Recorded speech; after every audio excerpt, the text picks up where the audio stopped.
আজকে আমরা পড়ব ক্লাস 10-এর ভৌতবিজ্ঞানের প্রথম চ্যাপ্টার গ্যাসের ধর্ম।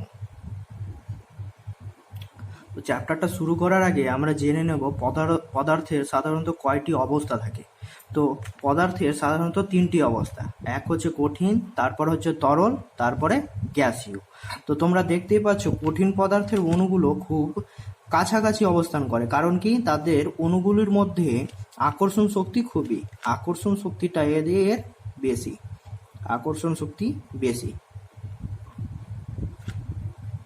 ফলে অণুগুলো পরস্পরকে আকর্ষণ করে, আর আকর্ষণ করার ফলে অণুগুলো খুব কাছাকাছি অবস্থান করে। ঠিক একইভাবে তরল পদার্থের অণুগুলির মধ্যে আকর্ষণ শক্তি কঠিন পদার্থের তুলনায় খানিকটা কম, ফলে অণুগুলো কি দুটি অণুর মধ্যে কিছুটা ব্যবধান থাকে, ফলে অণুগুলো কাছাকাছি খুব আবদ্ধভাবে অবস্থান করে না, একটু ফাঁকা ফাঁকা অবস্থান করে। কিন্তু গ্যাসীয় পদার্থের ক্ষেত্রে তোমরা দেখতে পাচ্ছ অণুগুলো খুব দূরে দূরে অবস্থান করছে, কারণ কি গ্যাসীয় পদার্থের অণুগুলোর মধ্যে আকর্ষণ শক্তি খুবই কম, ফলে অণুগুলো পরস্পরকে আকর্ষণ করে না ওরকম, ফলে অণুগুলো কি দূরে দূরে ছিটিয়ে থাকে। আর পাত্র, যত বড়ই পাত্র থাকুক না কেন, পাত্রর পুরোটা আয়তন তারা দখল করে থাকে। এবার আমরা পড়ব গ্যাসের সংজ্ঞা। তো গ্যাস কাকে বলে? যে সকল পদার্থের অণুগুলোর মধ্যে আকর্ষণ শক্তি খুবই কম, দেখতেই পাচ্ছ আকর্ষণ শক্তি কম হওয়ার ফলে গ্যাসের অণুগুলো পাত্রের চারদিকে ছড়িয়ে ছিটিয়ে থাকে, ফলে এদের কোনো নির্দিষ্ট আকার এবং আয়তন থাকে না। মানে যেই পাত্রে রাখা হোক না কেন গ্যাসীয় পদার্থের অণুগুলো সেই পাত্রেরই আয়তন দখল করে, অর্থাৎ এদের কোনো নির্দিষ্ট আয়তন নেই। এবং যাকে প্রভাবক দ্বারা, যেমন ধরো আমি যদি চাপ কমিয়ে দিই বা বাড়িয়ে দিই, তার ফলে গ্যাসের আয়তনের কি হবে, পরিবর্তন হবে। অর্থাৎ যাকে আমরা খুব সহজে সংনমিত করব তাদের কি বলা হয়, গ্যাস বলে। এবার আমরা পড়ব গ্যাসীয় পদার্থের কয়েকটি বৈশিষ্ট্য। যেমন তোমরা দেখতে পাচ্ছ এখানে যে গ্যাসীয় পদার্থের কিছু বৈশিষ্ট্য লক্ষ্য করা যায়, যেমন প্রসারণশীলতা, সংকোচনশীলতা, গ্যাসের চাপ, উষ্ণতা, গ্যাসের ওপর চাপের প্রভাব এবং ব্যাপন ধর্ম। তো তার আগে আমরা জেনে নিই প্রসারণশীলতা বলতে কি বুঝি। তো প্রসারণশীলতা কি হচ্ছে, যদি আমরা চাপ স্থির রেখে উষ্ণতা বাড়িয়ে দিই, মানে স্থির চাপে উষ্ণতা যদি টি হয়, উষ্ণতা যদি আমি বাড়িয়ে দিই, তাহলে কি হবে, গ্যাসীয় পদার্থের আয়তনও বেড়ে যাবে, অর্থাৎ গ্যাসীয় পদার্থের আয়তন বেড়ে যাবে। এই হচ্ছে মানে কি, গ্যাসীয় পদার্থের অণুগুলো প্রসারণ হবে। ঠিক একইভাবে এখন যদি আমরা উষ্ণতাকে স্থির রাখি, উষ্ণতা স্থির যদি রাখি, তাহলে কি হবে, উষ্ণতা স্থির রেখে এবার যদি আমি চাপ কমিয়ে দিই, চাপ পি কমিয়ে দিলাম, অর্থাৎ গ্যাসীয় পদার্থের অণুগুলোর মধ্যে চাপ কমে গেল। তো গ্যাসীয় পদার্থের অণুগুলো কি হবে, ছিটিয়ে যাবে, চারদিকে ছড়িয়ে ছিটিয়ে যাবে, তাদের মধ্যে যেহেতু চাপ কমে গেছে, ফলে আয়তন কি হয়ে যাবে, আয়তন বেড়ে যাবে। এই হচ্ছে গ্যাসীয় পদার্থের প্রসারণশীলতা ধর্ম। এবার আমরা পড়ব গ্যাসের সংকোচনশীলতা ধর্ম। সংকোচনশীলতা ধর্মটা কি, যদি আমরা চাপটাকে স্থির রাখি, স্থির চাপে যদি গ্যাসীয় পদার্থের অণুগুলির মধ্যে উষ্ণতাকে আমরা যদি কমিয়ে দিই, তাহলে গ্যাসীয় পদার্থের অণুগুলো খুব কাছে চলে আসবে। উষ্ণতার যেহেতু কমে গেছে, তার গতিশক্তি কমলে অণুগুলো খুব কাছে চলে আসবে, ফলে কি হবে, গ্যাসীয় পদার্থের আয়তন কমে যাবে, অর্থাৎ গ্যাসীয় পদার্থের অণুগুলো কি হবে, সংকোচন হয়ে যাবে। ঠিক একইভাবে আমরা যদি উষ্ণতাকে স্থির রাখি, স্থির উষ্ণতায় যদি গ্যাসীয় পদার্থের চাপকে বাড়িয়ে দিই, চাপ আমি বাড়িয়ে দিলাম, তাহলে কি হবে, গ্যাসীয় পদার্থের অণুগুলোর মধ্যে চাপ কাজ করবে, ফলে অণুগুলো কি হবে, কাছাকাছি আসবে। চাপ কাজ করলে, বাইরে থেকে যদি আমি চাপ প্রয়োগ করি, অণুগুলো কি হবে, কাছাকাছি আসবে, ফলে গ্যাসীয় পদার্থের অণুগুলোর আয়তন কি হয়ে যাবে, পাত্রের মধ্যে আয়তন সেটা কমে যাবে, অর্থাৎ গ্যাসীয় পদার্থের অণুগুলো সংকোচন হবে। এই হচ্ছে গ্যাসের সংকোচনশীলতা ধর্ম। তোমরা লিখে নাও, এটা আমি লিখলাম না, তোমরা লিখে নাও। এবার আমরা পড়ব গ্যাসের চাপ সম্বন্ধে। গ্যাসের চাপ কি, তোমরা দেখতে পাচ্ছ এখানে একটা আবদ্ধ পাত্র আছে যার মধ্যে গ্যাসীয় পদার্থের অণুগুলো উপস্থিত। তো এই গ্যাসীয় পদার্থের অণুগুলো কি করবে, তার চাপের ধর্মের জন্য এই যে পাত্রের দেওয়াল দেখতে পাচ্ছ, এই দেওয়ালের ওপর চাপ প্রয়োগ করবে, একক ক্ষেত্রফলের ওপর বল প্রয়োগ করবে, যেটাই হচ্ছে কি গ্যাসের চাপ। তো প্রত্যেকটাই গ্যাসের অণুগুলো পাত্রের দেওয়ালের একক ক্ষেত্রফলের ওপর চাপ প্রয়োগ করছে। তার মানে চাপ মানে কি আমরা জানি, চাপ মানে জানি বল বাই ক্ষেত্রফল। তো একক ক্ষেত্রফলের উপর যেহেতু বল প্রয়োগ করছে সেটাই হচ্ছে কি গ্যাসের চাপ।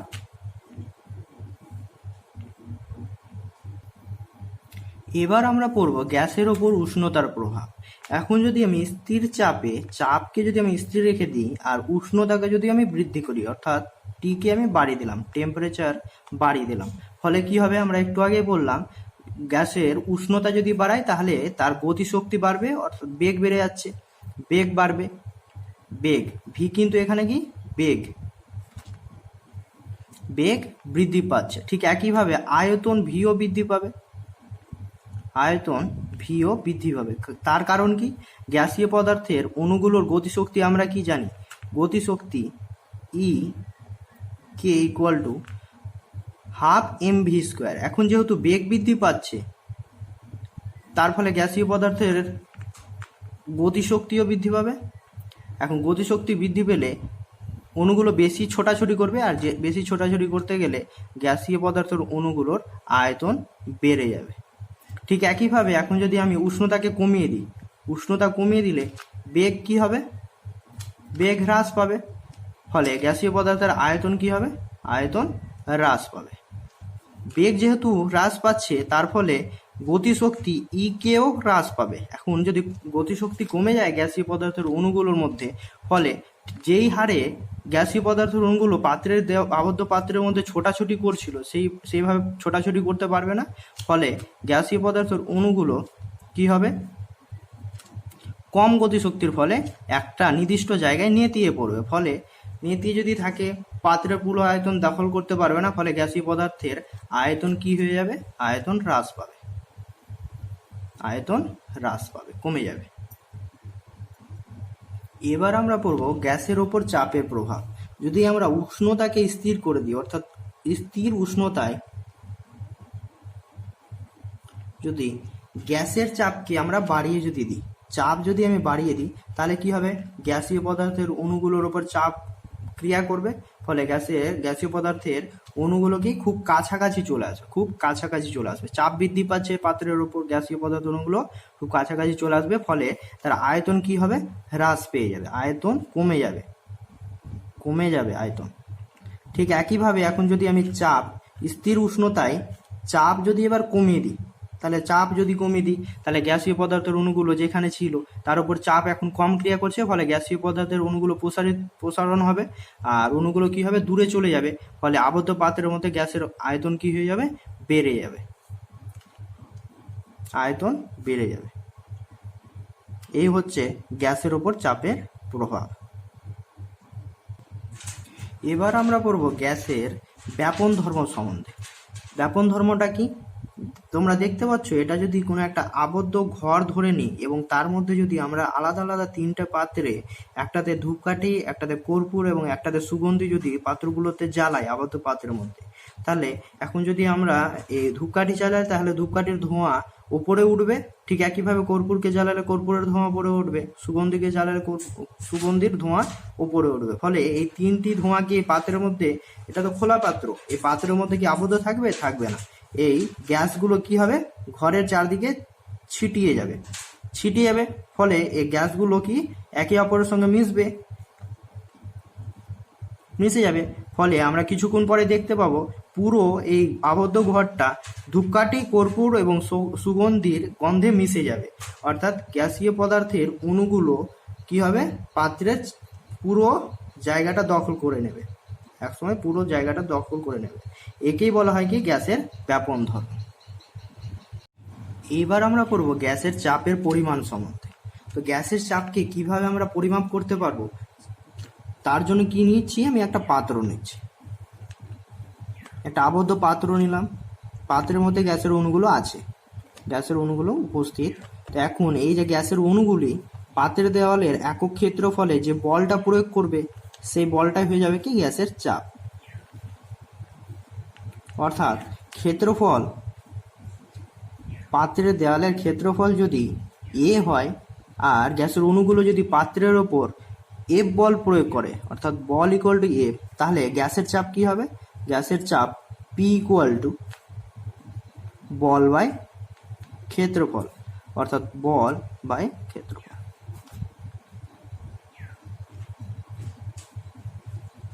এই হচ্ছে গ্যাসের চাপ। তো এই গ্যাসের চাপ আমরা কোন যন্ত্রের সাহায্যে পরিমাপ করতে পারবো? গ্যাসের চাপ ম্যানোমিটার যন্ত্রের সাহায্যে মাপা হয়। গ্যাসের চাপ ম্যানোমিটার যন্ত্রের সাহায্যে মাপা হয়। কিভাবে? যদি এটা একটা পাত্র হয় আর পাত্রের মধ্যে যদি গ্যাসীয় পদার্থের অণুগুলো উপস্থিত থাকে, আর এই গ্যাসীয় পদার্থের অণুগুলো এই পাত্রের উপর কতটা চাপ প্রয়োগ করছে আমরা কিভাবে মাপবো? এই পাত্রের মধ্যে একটা ম্যানোমিটার যুক্ত করে দেবো, একটা ম্যানোমিটার যুক্ত করে দেবো। এই ম্যানোমিটারের চাপটাই হবে কি? এই গ্যাসের অণুগুলোর চাপ। এইভাবে আমরা গ্যাসীয় মানে পাত্রের মধ্যে গ্যাসের চাপের পরিমাপ করতে পারি। এইবার আমরা পড়বো বায়ুমণ্ডলীয় চাপ সম্বন্ধে। বায়ুমণ্ডলীয় চাপ কাকে বলে? কোনো স্থানে একক ক্ষেত্রফলের উপর বায়ু তার ওজনের জন্য যে বলটা প্রয়োগ করে একক ক্ষেত্রফলের উপর লম্ব হবে, সেটাই হচ্ছে কি বায়ুমণ্ডলীয় চাপ। অর্থাৎ কোনো স্থানে একক ক্ষেত্রফলের ওপর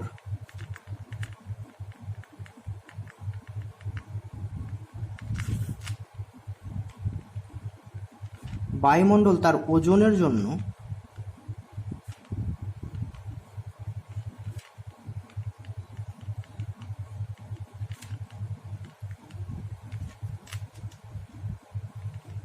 লম্বভাবে যে বল প্রয়োগ করে তাকে বলা হয় কি? বায়ুমণ্ডলের চাপ। লম্বভাবে যে বল প্রয়োগ করে তাকে বায়ুমণ্ডলীয় চাপ বলে। চাপ বলে। এই বায়ুমণ্ডলের চাপ কোন যন্ত্রের সাহায্যে মাপা হয়? ব্যারোমিটার যন্ত্রের সাহায্যে বায়ুমণ্ডলের চাপ মাপা হয়। ব্যারোমিটার যন্ত্রের সাহায্যে। তোমরা এটা নোট করে নাও, খুব ইম্পর্টেন্ট, 1 নম্বরের জন্য আসতে পারে। সাহায্যে বায়ুমণ্ডলীয় চাপ মাপা হয়।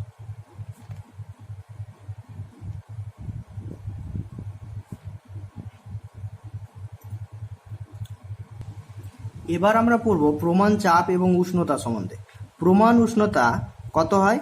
প্রমাণ উষ্ণতাকে 0 ডিগ্রি সেন্টিগ্রেড ধরা হয়, ইকুয়াল টু 0 ডিগ্রি সেন্টিগ্রেড বা 273 কেলভিন ধরা হয়। আর প্রমাণ চাপ কাকে বলে? প্রমাণ চাপ হলো 0 ডিগ্রি সেন্টিগ্রেড উষ্ণতা 45 ডিগ্রি অক্ষাংশে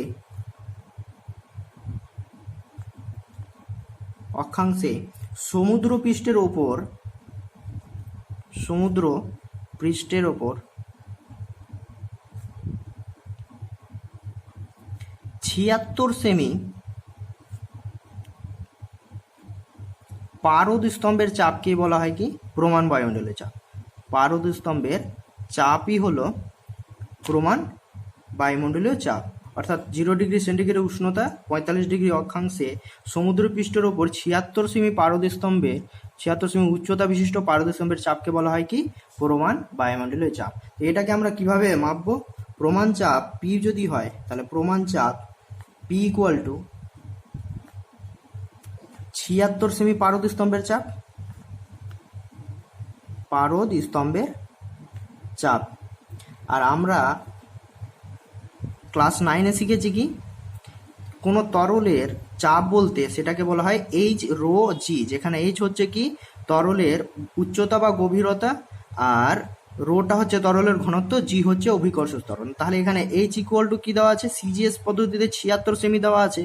আর যেহেতু পারদ স্তম্ভের চাপ, তো সিজিএস পদ্ধতিতে পারদের ঘনত্ব কত? 13.6 গ্রাম পার সেমি কিউব ইন্টু জিটা কত? সিজিএস পদ্ধতিতে 980। আর সিজিএস পদ্ধতিতে চাপের একক হচ্ছে কি ডাইন পার সেমি স্কোয়ার। তাহলে হয়ে গেল, এই হচ্ছে কি প্রমাণ বায়ুমণ্ডলের চাপ, যার মান তোমরা মুখস্থ রাখবে 1.013 into 10⁻6 dyne per cm square.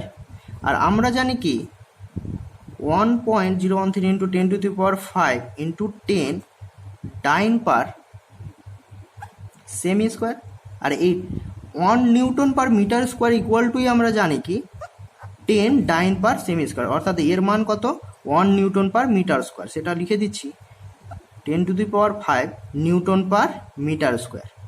এবার এই 10⁵ নিউটন পার মিটার স্কোয়ারটাই হচ্ছে কি বার, এক বার, অর্থাৎ 1.013 বার। তাহলে প্রমাণ বায়ুমণ্ডলীয় চাপের মান কত 1.013 বার। আবার তোমরা একটা জিনিস মনে রাখবে, 1 newton per metre square equal to হচ্ছে কি 1 পাস্কাল। তাহলে এখানে এই যে আমি লিখেছি 1.013 into 10⁵ newton per metre square, একেই আমি আবার লিখতে পারবো কি 1.013 ইন্টু 10⁵ পাস্কাল। এটাও হচ্ছে কি প্রমাণ বায়ুমণ্ডলের চাপের মান। আর পাস্কালটা কি, পাস্কাল হচ্ছে এসআই পদ্ধতিতে চাপের একক। পাস্কাল হলো এসআই পদ্ধতিতে চাপের একক।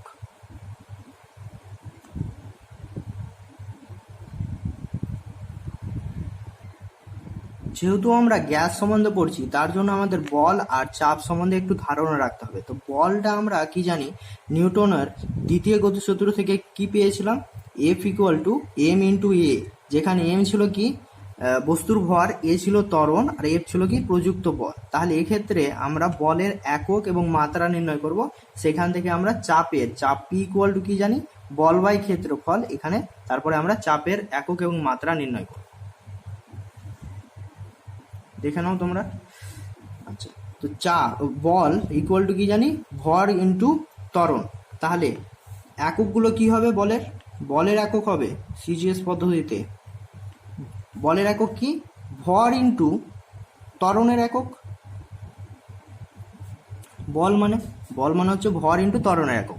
তো সিজিএস পদ্ধতিতে ভরের একক কি গ্রাম, আর ত্বরণের একক কি সেমি পার সেকেন্ড স্কোয়ার, অর্থাৎ গ্রাম সেমি পার সেকেন্ড স্কোয়ার। একেই বলা হয় কি ডাইন, এটাই হলো ডাইন। অর্থাৎ সিজিএস পদ্ধতিতে বলের একক কি ডাইন। ঠিক একইভাবে এসআই পদ্ধতিতে বলের একক কি হবে, রাশিমালায় আমরা শুধু এসআই পদ্ধতিতে মানগুলো বসাবো। তো ভরের এসআই পদ্ধতিতে একক হচ্ছে কি কেজি, আর ত্বরণের এসআই পদ্ধতিতে একক হচ্ছে কি মিটার পার সেকেন্ড স্কোয়ার, অর্থাৎ K G into metre per second স্কোয়ারই হয়ে গেল কি নিউটন। একে বলা হয় নিউটন। অর্থাৎ বলের এসআই পদ্ধতিতে একক হচ্ছে নিউটন, আর বলের সিজিএস এবং এসআই পদ্ধতিতে এককের মধ্যে সম্পর্ক হলো 1 নিউটন ইকুয়াল টু 10⁵ ডাইন। এটা কি করে এলো তোমাদের দেখিয়ে দিচ্ছি, এটা মনে রাখবে, এটা তোমাদের দেখিয়ে দিচ্ছি। তো লিখলাম কি 1 নিউটন ইকুয়াল টু কি লিখতে পারবো, 1 kg into metre per second square, অর্থাৎ 1 কেজি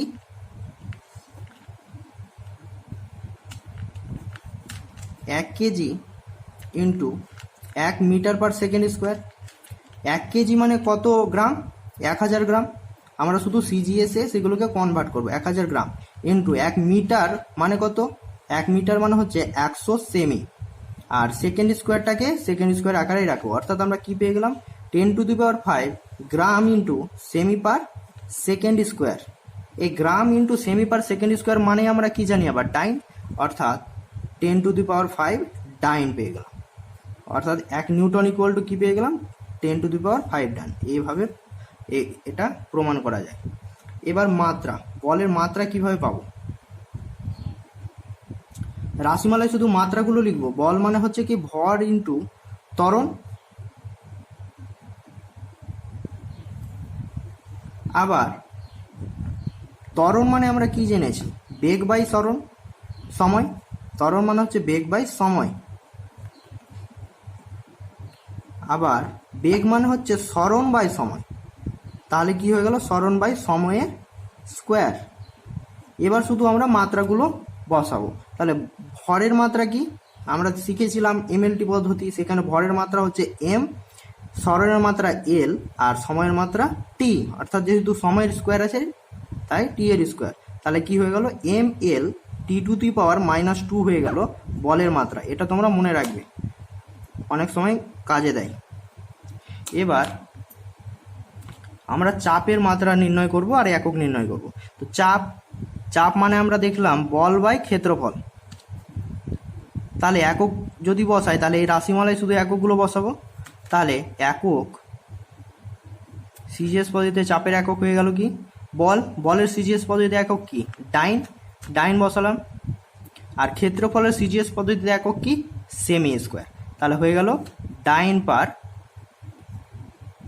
সেমি স্কোয়ার। এসআই পদ্ধতিতে চাপের একক কি, নিউটন, বলের একক নিউটন, আর ক্ষেত্রফলের একক মিটার স্কোয়ার, সমান সমান কি হলো, নিউটন পার মিটার স্কোয়ার। এরই আরেক নাম একটু আগে বললাম পাস্কাল, অর্থাৎ পাস্কাল হয়ে গেল কি, নিউটন পার মিটার স্কোয়ার, একেই বলা হয়। এটাই হচ্ছে চাপের এসআই পদ্ধতিতে একক। এবার আমরা মাত্রা নির্ণয় করব। চাপের মাত্রা মানে কি, বলের মাত্রা বাই ক্ষেত্রফলের মাত্রা। তো আমি একটু আগে বললাম বলের মাত্রাটা তোমরা মুখস্থ রাখবে, এটা অনেক সময় কাজে দেয়। বলের মাত্রা আমরা কি জানলাম, M L T to the power -2, এখানে সেটা আমরা এখানে বসিয়ে দেবো M L T to the power -2। আর ক্ষেত্রফলের মাত্রা হচ্ছে এল স্কোয়ার, কারণ ক্ষেত্রফল মানে হচ্ছে দৈর্ঘ্য ইন্টু দৈর্ঘ্য, মানে দৈর্ঘ্যের স্কোয়ার, তাই হয়ে গেল এল এর স্কোয়ার। তো কাটাকুটি করলে কি হয়ে গেল, M L inverse T to the power -2, এইটাই হয়ে গেল কি চাপের মাত্রা। এবার আমরা পড়ব বয়েলের সূত্র। বয়েলের সূত্রটা কি, স্থির উষ্ণতায় গ্যাসের আয়তন এবং চাপের মধ্যে যে সম্পর্কটা সেটা সর্বপ্রথম বয়েল আবিষ্কার করেছিলেন, সেটাই বয়েলের সূত্র নামে পরিচিত। তো আমরা দেখতে পাচ্ছি বয়েলের সূত্র, স্থির উষ্ণতায় নির্দিষ্ট ভরের যে কোনো গ্যাসের আয়তন ওই গ্যাসের চাপের সঙ্গে ব্যস্তানুপাতে পরিবর্তিত হয়। অর্থাৎ কি, যদি আমি উষ্ণতা এখানে অবশ্যই উষ্ণতাটা কি ধরতে হবে, পরম উষ্ণতা টি ধরি, চাপ যদি পি ধরি এবং আয়তন যদি ভি ধরি, আয়তন ধরলাম ভি। তো নির্দিষ্ট ভরের গ্যাসের ক্ষেত্রে সেটা ধরতে হবে। এইগুলো সব নির্দিষ্ট ভরের গ্যাসের ক্ষেত্রে, কারণ এখানে ভরটাও কিন্তু ধ্রুবক। নির্দিষ্ট ভরের গ্যাসের ক্ষেত্রে চাপ পি, আয়তন ভি। অর্থাৎ বয়েলের সূত্র অনুযায়ী কি বলছে, স্থির উষ্ণতায় আয়তন চাপের সঙ্গে কি ব্যস্তানুপাতে পরিবর্তিত হয়, অর্থাৎ ভি ভ্যারাইজাস 1/P। এই হয়ে গেল বয়েলের সূত্র। তো এর গাণিতিক রূপ কিভাবে পাবো, আমরা এখানে যদি সমানুপাতিক ধ্রুবকটাকে উঠিয়ে দিই, তার মানে একটা আমাকে ধ্রুবক নিতে হবে। সমানুপাতি উঠিয়ে দিলে তাহলে পিভি সমানুপাতি ধ্রুবক। এখন পিভি সমানুপাতি ধ্রুবক এটা রাখলাম। এখন আমি যদি দুই ক্ষেত্রে গ্যাসের চাপ এবং আয়তন ধরি, এটা হচ্ছে ফার্স্ট কেস, যেখানে প্রাথমিক চাপ P1 ও আয়তন সমান V1। আর সেকেন্ড কেসে ধরলাম ওই নির্দিষ্ট ভরের গ্যাসের ক্ষেত্রে আর টি উষ্ণতায়, কিন্তু দ্বিতীয় ক্ষেত্রে অন্তিম চাপ P2 ও আয়তন যদি ওই গ্যাসের V2 হয়, তাহলে বয়েলের সূত্র অনুযায়ী কি, গ্যাসের চাপ এবং আয়তনের গুণফল সর্বদা কি হবে, ধ্রুবক হবে। অর্থাৎ P1 V1 ইকুয়াল টু কি হবে, P2 V2 ইকুয়াল টু ধ্রুবক। এখন ধ্রুবকটাকে আমি কে হিসাবে লিখতে পারি। এই হচ্ছে বয়েলের সূত্রের গাণিতিক রূপ। তো বয়েলের সূত্র ধ্রুবকগুলো কি কি, বয়েলের সূত্র ধ্রুবক হলো 1 নম্বর গ্যাসের ভর, কারণ আমরা নির্দিষ্ট ভরের গ্যাস ধরেছিলাম, গ্যাসের ভর। আর 2 নম্বর কি ধ্রুবক রেখেছি, উষ্ণতা, পরম উষ্ণতা গ্যাসের উষ্ণতা। এই দুটোই হচ্ছে বয়লের সূত্রের ধ্রুবক। এবার আমরা বয়লের সূত্রের লেখচিত্রগুলো সম্বন্ধে জানবো। তো আমরা এখানে দেখতেই পাচ্ছি যে এই গ্রাফটা কিসের, পি ভার্সেস ভি, অর্থাৎ আয়তন এবং চাপের গ্রাফ। তো এখন যদি আমরা দেখতে পেলাম যে গ্যাসের আয়তন চাপের সঙ্গে ব্যস্ত অনুপাতে পরিবর্তিত হয়, অর্থাৎ চাপ যদি আমি বাড়াই তাহলে আয়তন কমবে, আর যদি চাপ যদি কমিয়ে দিই তাহলে আয়তন বাড়বে। এখন দেখতেই পাচ্ছ গ্রাফে যে পি এর মান অর্থাৎ চাপের মান আস্তে আস্তে দিকে যখনই বাড়ছে আয়তন কি হচ্ছে, কমছে। এবার চাপ যদি আমি কমাই তাহলে গ্রাফটা দেখতে পাচ্ছ উঠছে ওপরে, অর্থাৎ আয়তনের মান বৃদ্ধি পাচ্ছে। তাহলে এখানে ভি ব্যস্ত অনুপাতে কি 1/p এর গ্রাফ।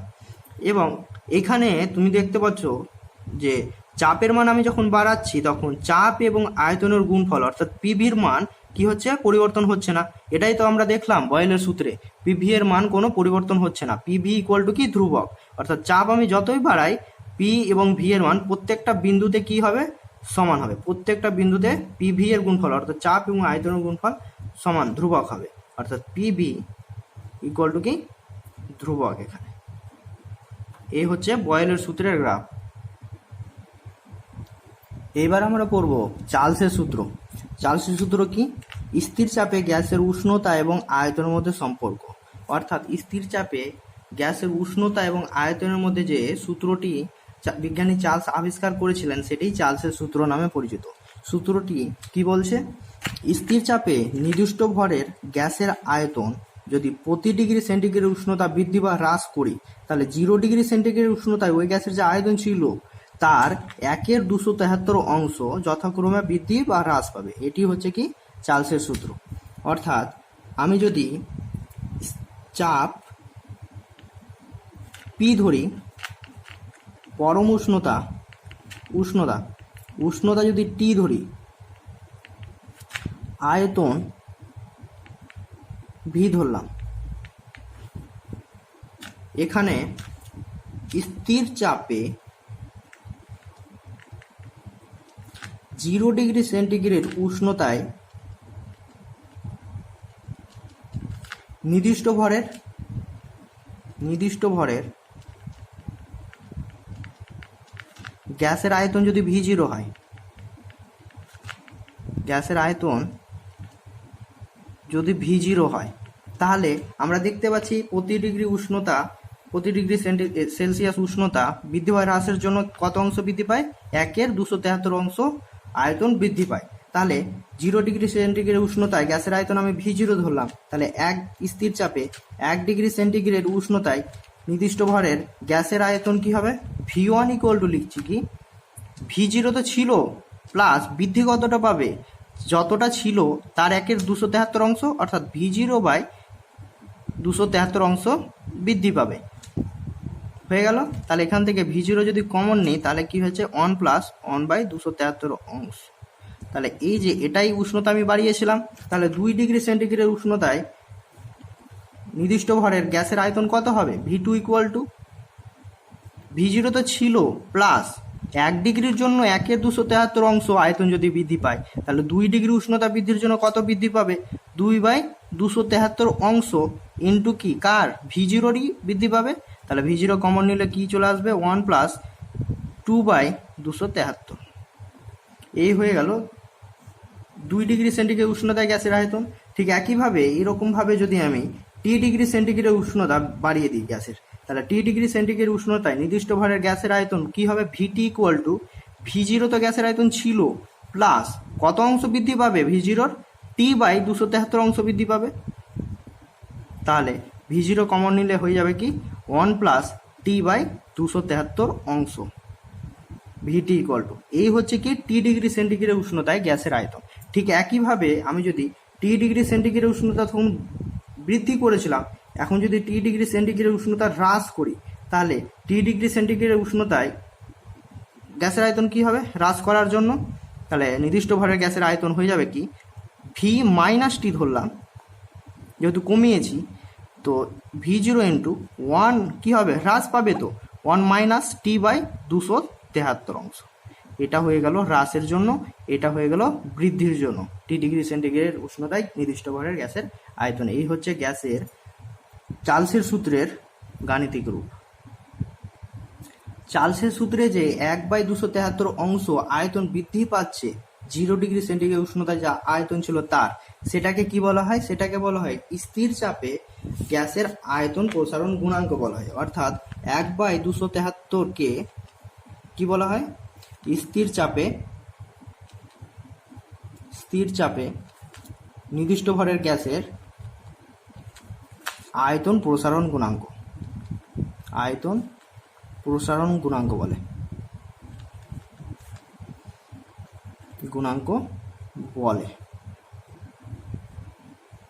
তো আমরা এখনই দেখতে পেলাম যখন উষ্ণতা বৃদ্ধি করছি আয়তন বাড়ছে, উষ্ণতা যখন হ্রাস করছি তখন আয়তন কমছে। তাহলে চার্লসের সূত্রের গ্রাফটা কি হবে?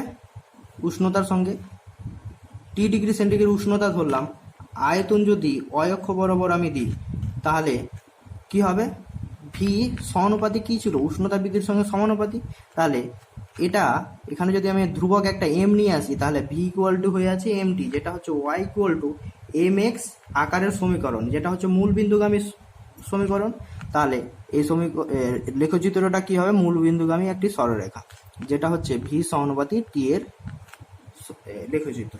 এটাই হচ্ছে কি চার্লসের সূত্রের লেখচিত্র আয়তন এবং উষ্ণতার সঙ্গে। এবার আমরা পড়ব পরম শূন্য উষ্ণতা। পরম শূন্য উষ্ণতা কাকে বলে? যেই উষ্ণতায় গ্যাসের আয়তন কি হয়ে যায়? শূন্য হয়ে যায়। গ্যাসের আয়তন শূন্য হয়ে যায়, অর্থাৎ গ্যাসের কোনো আয়তন থাকে না, সেই উষ্ণতাকে বলা হয় কি? পরম শূন্য উষ্ণতা।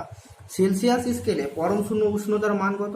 সেলসিয়াস স্কেলে পরম শূন্য উষ্ণতার মান হচ্ছে 273 ডিগ্রি সেন্টিগ্রেড, বা এটাকে আমরা পুরোপুরি যদি লিখি তাহলে এটার মান হয় কত? -273 ডিগ্রি 0.16 ডিগ্রি সেন্টিগ্রেড। এবং ফারেনহাইট স্কেলে এর পুরো মানটা হয় 459.5 ডিগ্রি ফারেনহাইট। এটাই হচ্ছে কি ফারেনহাইট স্কেলে গ্যাস এর পরম শূন্য উষ্ণতার মান এবং সেলসিয়াস স্কেলে পরম শূন্য উষ্ণতার মান। এবার আমরা পড়ব পরম শূন্য উষ্ণতা কাকে বলে। একটু আগে দেখলাম যেই উষ্ণতায় গ্যাসের আয়তন শূন্য হয়ে যায় তাকে বলা হয় কি? পরম শূন্য উষ্ণতা। বিজ্ঞানী চার্লস প্রমাণ করেছিলেন যে -273 ডিগ্রি সেন্টিগ্রেড উষ্ণতায় গ্যাসের আয়তন কি হয়ে যায়? শূন্য হয়ে যায়। তাই একে বলা হয় কি? পরম শূন্য উষ্ণতা। -273 ডিগ্রি সেন্টিগ্রেড উষ্ণতাকে বলা হয় পরম শূন্য উষ্ণতা। কিন্তু বাস্তবে এটা সম্ভব নয়। কারণ কি? কারণ -273 ডিগ্রি সেন্টিগ্রেড উষ্ণতা খুবই কম উষ্ণতা। এই উষ্ণতা পৌঁছানোর আগে গ্যাসের অণুগুলো কি খুব কাছাকাছি চলে আসে, ফলে সে গ্যাসের অণুগুলোর আয়তন বিন্দু ভরের সমান হয়ে যায়। আর এই -273 ডিগ্রি সেন্টিগ্রেড উষ্ণতায় পৌঁছানোর আগে গ্যাসগুলো কি হয়ে যায়? তরলে পরিণত হয়ে যায়, গ্যাস আর থাকে না।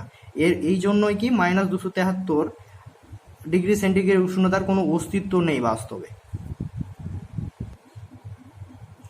প্র্যাকটিক্যালি তো আমরা দেখলাম যে পরম শূন্য উষ্ণতায় গ্যাসের আয়তন কখনো শূন্য হতে পারে না। কারণ কি? ওই উষ্ণতায় পৌঁছানোর আগে গ্যাস তরলে পরিণত হয়ে যায়, গ্যাস থাকে না, তরলে পরিণত হয়ে যায়। অর্থাৎ -273 ডিগ্রি সেন্টিগ্রেড উষ্ণতার কোনো অস্তিত্ব নাই। কিন্তু থিওরিটিক্যালি আমরা প্রমাণ করে দেখব যে পরম শূন্য উষ্ণতার গ্যাসের আয়তন আসলে শূন্য হয়ে যায়। সেটা আমরা এবার প্রমাণ করব। আমরা কি জানলাম? যে যদি টি ডিগ্রি সেন্টিগ্রেড উষ্ণতা 0 ডিগ্রি থেকে কমায়, অর্থাৎ ভি মাইনাস টি, কি দেখলাম? গ্যাসের আয়তন কি হয়? V0 × 1 - t/273 এই হয়ে যায় ভি মাইনাস টিতে গ্যাসের আয়তন। এখন যদি আমি উষ্ণতা -273 ডিগ্রি কমিয়ে দিই 0 ডিগ্রি থেকে, তাহলে -273 ডিগ্রি সেন্টিগ্রেড উষ্ণতায় গ্যাসের আয়তন কি হবে? গ্যাসের আয়তন ভি -273 হবে। V0 × 1 - 273 কি? 273, এটা কেটে গেল, যার মান 1, অর্থাৎ V0 × 1 - 1 ইকুয়াল টু কি? 0। তাহলে আমরা দেখতে পাচ্ছি -273 ডিগ্রি সেন্টিগ্রেড উষ্ণতায় গ্যাসের আয়তন কি হয়ে যায়? শূন্য হয়ে যায়। কিন্তু বাস্তবে এটা কি সম্ভবই নয়। -273 ডিগ্রি সেন্টিগ্রেড উষ্ণতায় অস্তিত্বই নাই। কারণ কি? গ্যাস এই উষ্ণতায় পৌঁছানোর আগে গ্যাস তরলে পরিণত হয়ে যায়। এবার আমরা পড়ব উষ্ণতার পরম স্কেল অর্থাৎ পরম উষ্ণতা। পরম উষ্ণতা কি? পরম উষ্ণতা হলো আসলে এসআই পদ্ধতিতে উষ্ণতা। যদি আমরা সেলসিয়াস স্কেলে উষ্ণতা টি ডিগ্রি ধরি, সেলসিয়াস স্কেলে কোনো নির্দিষ্ট উষ্ণতার মান যদি টি ডিগ্রি সেন্টিগ্রেড হয়, তাহলে পরম স্কেলে সেটার মান কত হবে? পরম স্কেলে উষ্ণতা হবে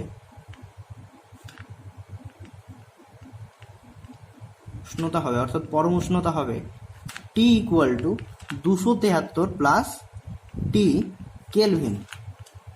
অর্থাৎ আমি যদি এখানে 27 ডিগ্রি সেন্টিগ্রেড উষ্ণতার মান পরম স্কেলে দেখি কত হবে, ইকুয়াল টু 273 প্লাস 27 কেলভিন সমান সমান কত?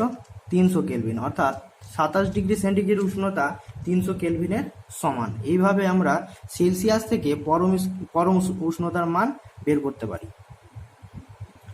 এবার আমরা পড়ব উষ্ণতার পরম স্কেলে চার্লসের সূত্র কি? আমরা জানতাম কি 0 ডিগ্রি সেন্টিগ্রেড স্থির চাপে 0 ডিগ্রি সেন্টিগ্রেড উষ্ণতায় গ্যাসের আয়তন, নির্দিষ্ট ভরের গ্যাসের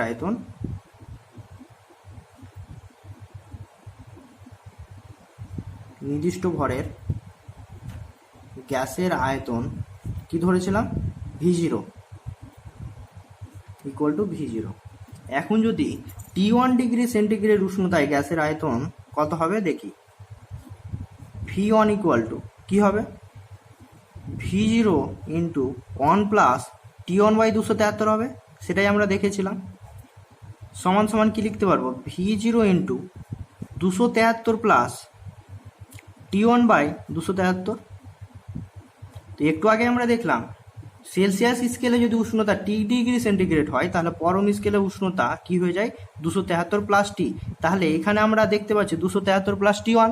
তাহলে এখানে আমি কি লিখতে পারবো? পরম স্কেলে উষ্ণতা লিখতে পারবো। তো V0 ইন্টু T1 বাই পরম স্কেলে উষ্ণতা হচ্ছে T1 বাই হয়ে গেল 273। ঠিক একইভাবে T2 ডিগ্রি সেন্টিগ্রেড উষ্ণতায় নির্দিষ্ট ভরের গ্যাসের আয়তন কত হবে?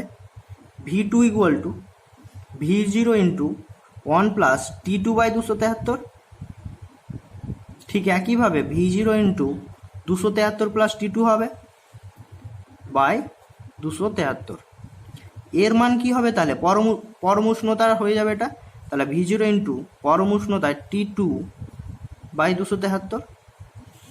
এটা 1 নম্বর দিলাম, এটা 2 নম্বর দিলাম। এখন যদি আমি 1 ডিভাইডেড বাই 2 করি, তাহলে কি পাবো? V1 বাই V2 পাবো, কারণ V1 এর মান এইটা আর V2 এর মান এইটা। সমান সমান কি লিখতে পারবো? V0 into T1 by 273 by V0 into T2 by 273। তাহলে এখানে আমি দেখতে পাচ্ছি 273 কেটে যাচ্ছে, V0 কেটে গেল, শুধু কি পড়ে থাকলো? V1 by V2 equal two T1 by T2। তাহলে এটাকে একটু ভালো করে লিখলে কি হবে? V1 by T1 equal to V2 by T2। অর্থাৎ V বাই T কি ধ্রুবক, অর্থাৎ কি হয়ে গেল? V সমানুপাতি T। V সমানুপাতি T যখন চাপ স্থির। এটাই হয়ে গেল কি উষ্ণতার পরম স্কেলে চার্লসের সূত্র। অর্থাৎ কি স্থির চাপে, আমি লিখে দিচ্ছি, তোমরা নোট করে নিও। এটা উষ্ণতার পরম স্কেলে চার্লসের সূত্রটি আমি লিখে নিয়েছি, তোমরা নোট করে নাও। কি স্থির চাপে নির্দিষ্ট ভরের যে কোনো গ্যাসের আয়তন তার পরম উষ্ণতার সমানুপাতিক। অর্থাৎ কি স্থির চাপে যদি নির্দিষ্ট ভরের গ্যাসের আয়তন V হয় আর পরম উষ্ণতা যদি T হয়, তাহলে চার্লসের সূত্র অনুসারে কি V সমানুপাতিক T যখন চাপ স্থির, P স্থির। এটাই হচ্ছে উষ্ণতার পরম স্কেলে চার্লসের সূত্র। এবার আমরা পড়ব সেলসিয়াস স্কেলে উষ্ণতা এবং আয়তনের মধ্যে লেখচিত্র। কি হয়? লেখচিত্রটি হয় এরকম। তারপরে এখানে ডট ডট, কারণ কি উষ্ণতা 0 ডিগ্রি সেন্টিগ্রেড থেকে যখনই কমে যাবে গ্যাসগুলো কি তখন কি গ্যাসে থাকবে, আস্তে আস্তে তরলে পরিণত হতে শুরু করবে। সেই জন্য এখানে আমি ডট ডট লিখেছি। আর এটা হচ্ছে ভি ভার্সেস ছোটটি লেখচিত্র, অর্থাৎ সেলসিয়াস স্কেলে উষ্ণতা লেখচিত্র। এখন যদি পরম স্কেলে তাপমাত্রা এবং আয়তনের লেখচিত্র অঙ্কন করি তাহলে কি হবে, ভি বড়টি লেখচিত্র। আর আমরা জানি 0 কেলভিন মানে কি -273 ডিগ্রি সেন্টিগ্রেড উষ্ণতা, যেটাকে বলা হয় পরম শূন্য উষ্ণতা, বাস্তবে যার কোনো অস্তিত্ব নেই। অর্থাৎ এই উষ্ণতা পৌঁছানোর আগে গ্যাসের আয়তন কি হয়ে যায়, শূন্য হয়ে যায়। কিন্তু তা কি হয়, বাস্তবে হয় না, তার আগে গ্যাসটা তরলে পরিণত হয়ে যায়। তাহলে লেখচিত্র আমি মূলবিন্দু থেকে স্টার্ট করতে পারবো না, তার কিছুটা আগে থেকে স্টার্ট করতে হবে, অর্থাৎ এইখান থেকে স্টার্ট করতে হবে। আর যেহেতু এটা হচ্ছে সরল রেখার সমীকরণ, তাই একটা হবে সরলরেখা, কিন্তু কখনোই মূলবিন্দু থেকে স্টার্ট হবে না এটা। এবার আমরা পড়ব বয়েল এবং চার্লসের সূত্রের সমন্বয়, যা হচ্ছে কি পিভি ইকুয়াল টু কেটি সমীকরণ প্রতিষ্ঠা। এটাকে বলা হয়, পিভি ইকুয়াল টু কেটিকে বলা হয় গ্যাসের আদর্শ গ্যাসের সমীকরণ। এটাকে বলা হয় আদর্শ গ্যাসের সমীকরণ। পিভি ইকুয়াল টু কেটি হলো আদর্শ গ্যাসের সমীকরণ। এই সমীকরণটাই এখন আমরা প্রতিষ্ঠা করব। কিভাবে, ধরে নিলাম বয়েলের সূত্র অনুযায়ী কি, বয়েলের সূত্র অনুসারে কি বলেছিল বয়েল, স্থির উষ্ণতায় নির্দিষ্ট ভরের গ্যাসের আয়তন তার চাপের সঙ্গে কি ব্যস্তানুপাতে পরিবর্তিত হয়, যেখানে ভি হচ্ছে কি নির্দিষ্ট ভরের গ্যাসের আয়তন আর চাপ হচ্ছে পি, আর উষ্ণতা পরম উষ্ণতা আমি ধরে নিলাম টি, পরম উষ্ণতা টি। তাহলে এটা এখন ধ্রুবক, তাহলে স্থির উষ্ণতায় ভি সমানুপাতি 1/p, এটা 1 নম্বর দিয়ে রাখলাম বয়েলের সূত্রটা। এবার চার্লসের সূত্র অনুসারে কি হবে, চার্লসের সূত্র অনুসারে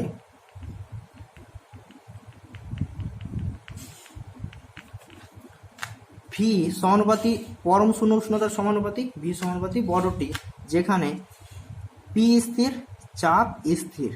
এটাকে আমি 2 নম্বর দিলাম। তাহলে এখন 1 এবং 2 এই দুটো সূত্রকে যদি আমি ভেদের সংযোগ নিয়ম অনুযায়ী যোগ করি তাহলে কি হয়ে যাবে, ভি টি ও পি উভয়ই পরিবর্তনশীল, এখানে কোনো ধ্রুবক নেই, পরিবর্তনশীল। তাহলে ক্যালকুলেশন করলে কি হবে, পিভি সমানুপাতি টি বা পিভি ইকুয়াল টু কেটি। কে হলো এখানে সমানুপাতিক ধ্রুবক, যাকে বা এটাকে বলা হয় কি বোলসম্যান ধ্রুবকও বলে। তাহলে আমরা দেখতে পাচ্ছি পিভি ইকুয়াল টু কেটি, যে এই সমীকরণটাই, এটাই হয়ে গেল আদর্শ গ্যাসের সমীকরণ। এটা আমরা প্রতিষ্ঠা করে দিলাম। এখন আমি যদি দুটো কেস ধরি, ফার্স্ট কেস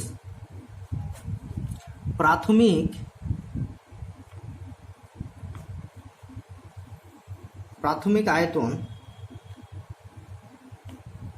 সমান V1 ধরলাম, প্রাথমিক চাপ সমান T1 ধরলাম, আর প্রাথমিক উষ্ণতা পরম উষ্ণতা যদি T1 হয়, আর সেকেন্ড কেসে অন্তিম আয়তন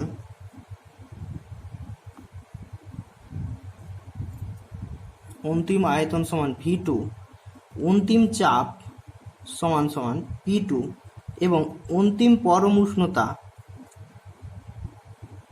যদি T2 হয়, তাহলে কি হবে, বয়েল এবং চার্লসের সমন্বয় সূত্র থেকে আমরা কি পাবো, আমরা কি দেখলাম, পিভি সমানুপাতি কেটি, অর্থাৎ এখান থেকে আমি লিখতে পারবো পিভি বাই টি সমান কে ধ্রুবক, অর্থাৎ P into V by T এদের অনুপাত কি হবে, সর্বদা ধ্রুবক হবে। তাহলে এই দুটো কেসের ক্ষেত্রে আমি কি লিখতে পারবো, এখানে আমি লিখতে পারবো V1 by T1 equal to কি V2 বাই T2, সমানুপাতি সমান সমান কি ধ্রুবক হবে, আর ধ্রুবকটা কে হিসাবে লিখছি। এই হয়ে গেল কি বয়েল এবং চার্লসের সূত্রের সমন্বয়ের গাণিতিক রূপ। আদর্শ গ্যাসের সমীকরণটি আমরা একটু আগে পড়লাম পিভি ইকুয়াল টু কেটি। এটাই হলো কি আদর্শ গ্যাসের সমীকরণ, যেখানে পি হচ্ছে নির্দিষ্ট ভরের গ্যাসের চাপ, ভি হচ্ছে আয়তন, কে হচ্ছে বোলসম্যান ধ্রুবক, আর টি হচ্ছে পরম শূন্য উষ্ণতা। এটাই হয়ে গেল আদর্শ গ্যাসের সমীকরণ। এবার আমরা পড়ব আদর্শ গ্যাস কাকে বলে। আদর্শ গ্যাস অর্থাৎ আদর্শ গ্যাস কোনগুলো? যে সকল গ্যাস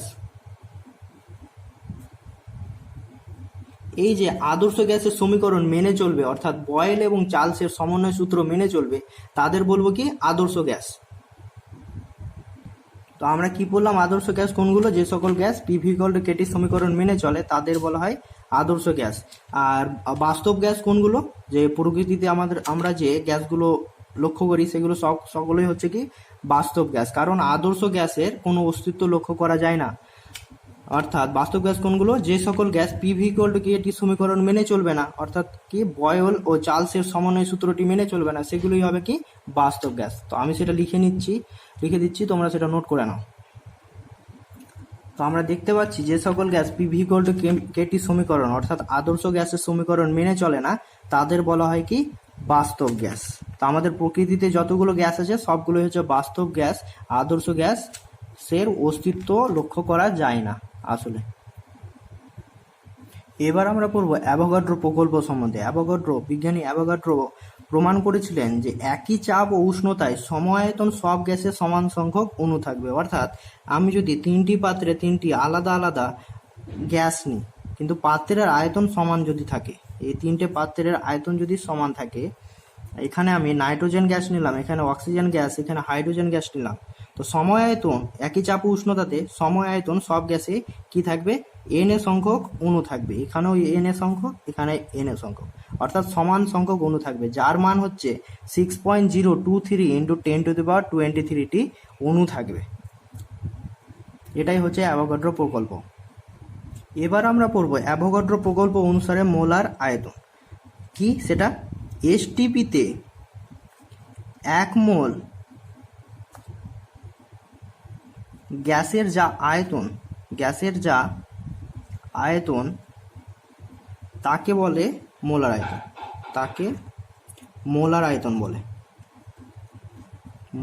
আয়তন বলে। আর এর মান কত?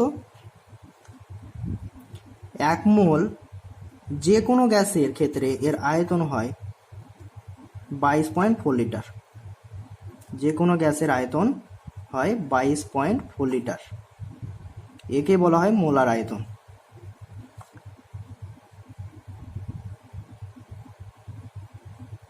ঠিক আছে। তো অ্যাভোগাড্রো প্রকল্পর অনুসারে মোলার আয়তন কি দেখলাম? 1 মোল যে কোনো গ্যাসের আয়তন কত? 22.4 লিটার। তো আমি সেটাকে ভি যদি ধরে নিই, তার 1 মোল যে কোনো গ্যাসের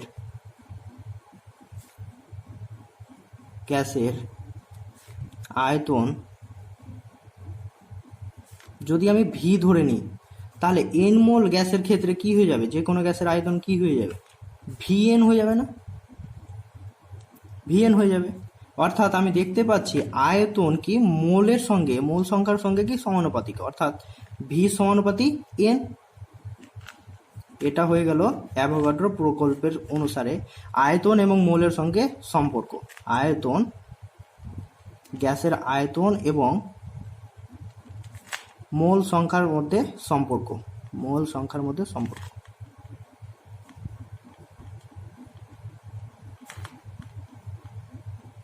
লিখে নাও এটা। এবার আমরা পড়বো আদর্শ গ্যাসের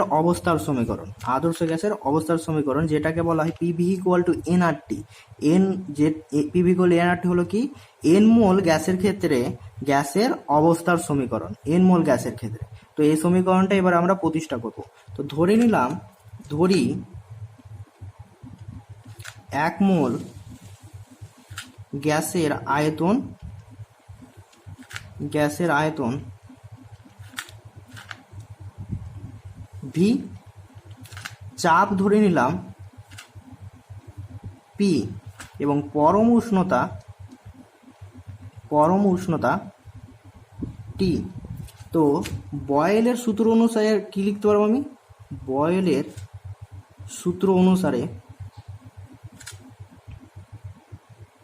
কি লিখতে পারবো? যখন পরম শূন্য উষ্ণতা অর্থাৎ উষ্ণতা যখন স্থির, তো স্থির উষ্ণতায়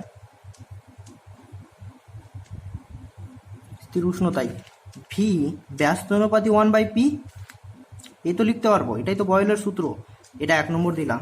চার্লসের সূত্র অনুসারে কি লিখতে পারবো? চার্লসের সূত্র অনুসারে যখন চাপ স্থির অর্থাৎ স্থির চাপে আয়তন কি ছিল?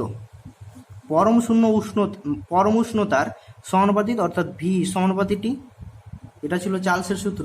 এবং একটু আগে আমরা প্রমাণ করলাম যে ভি মানে নির্দিষ্ট ভরের গ্যাসের আয়তন তার মোল সংখ্যার সঙ্গে কি সমানুপাতিক, যেটা হচ্ছে অ্যাভোগাড্রো প্রকল্প অনুসারে। তাহলে অ্যাভোগাড্রোর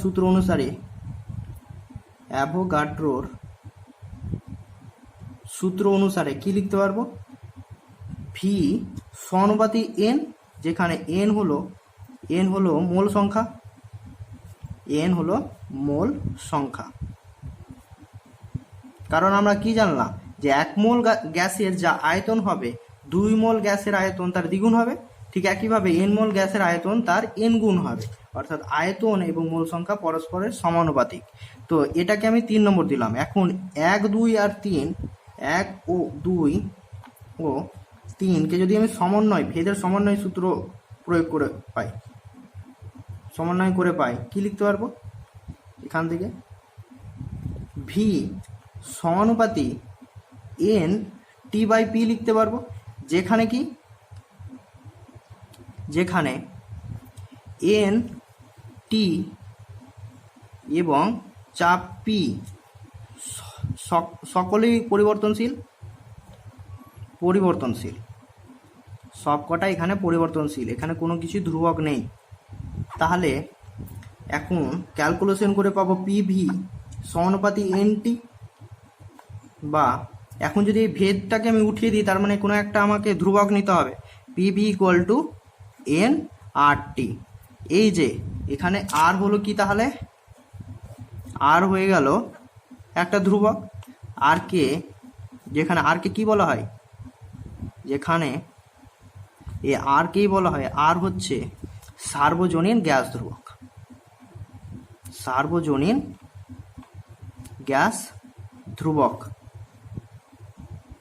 এই সার্বজনীন কেন বললাম গ্যাস ধ্রুবক?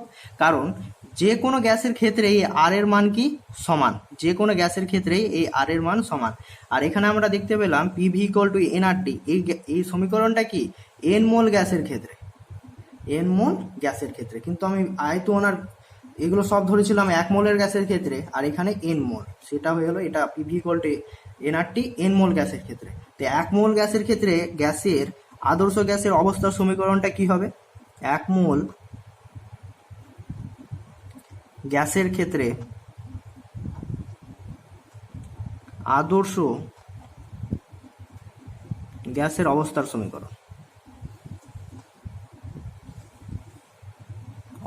সমীকরণ কি হবে? এখানে n ইকুয়াল টু কত? 1, তো পিভি ইকুয়াল টু আরটি। এটি হয়ে গেল কি 1 মোল গ্যাসের ক্ষেত্রে অবস্থার সমীকরণ। এটা কিন্তু খুব ইম্পর্টেন্ট, শর্ট কোশ্চেনের জন্য মনে রাখবে অবশ্যই। তো আজকের ক্লাসটা এখানে আমি শেষ করছি, কারণ ভিডিও অনেক লম্বা হয়ে যাচ্ছে। পরের দিন আমি এই আদর্শ গ্যাসের যে সার্বজনীন গ্যাস ধ্রুবকটা ছিল তার এককগুলো বের করে দেখাবো এবং মান কি সেটা আমি লিখবো। আর তাছাড়াও কয়েকটা অঙ্ক করাতে হবে, সেই অঙ্কগুলো করিয়ে দেবো এই সূত্র থেকে। ঠিক আছে, আজকের জন্য এখানেই টাটা। আর হ্যাঁ, ভিডিও শেষ করার আগে অবশ্যই বলে রাখি, আমার চ্যানেলটিকে তোমরা সবাই সাবস্ক্রাইব করবে এবং আমার ভিডিওগুলোকে লাইক এবং শেয়ার করবে। এটা কিন্তু করতে ভুলবে না, যাতে আমি পরবর্তী ভিডিওগুলো বানাতে একটু মোটিভেট হই। ঠিক আছে, থ্যাংক ইউ।